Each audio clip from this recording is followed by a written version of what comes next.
सिंध जी सुरीली रागी पंहिंजे आवाज़ सां मशहूरी माणींदड़ हुमेरा चन्ना। हुमेरा चन्ना सिंध जी ॻाइणी हुई जेका 22 जून 1970 ईस्वी ते हैदराबाद में ॼाई। हुमेरा जी वालदा लकी नाज़ बि पंहिंजे दौर जी मरूफ़ ॻाइणी थी गुज़री। हुमेरा चन्ना पंहिंजे फ़न जी शुरूआत सिख्या उस्ताद बशीर अहमद ख़ान ऐं मौसीक़ार निसार बज़मी खां वरिती। संदसि शुमार मुल्क जे मक़बूल फ़नकारनि में थिए थो। संदसि सीडियुनि जा केतिरा ई एल्बम ऐं वॾी तइदाद में ऑडियो कैसेटूं रिलीज़ थियल आहिनि। हुमेरा चन्ना खे कुदरत पारां बहितरीन आवाज़ जो तोहफ़ो मिलियलु आहे।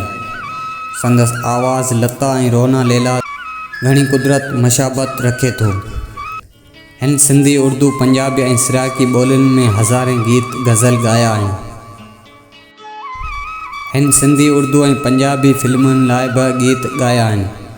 रेडियो ऐं टीवी जे प्रोग्रामनि में बि काफ़ी कलाम ॻाया जेके बेहद मक़बूल थिया आहिनि।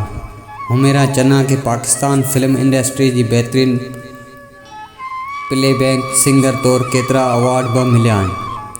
हीउ सिंध टीवी तोड़े ॿियनि सिंधी चैनल ते थींदड़ मौसीक़ी जे मुक़ाबलनि वारे प्रोग्रामनि में जज तौरु बि शिरकत कंदी रही आहे।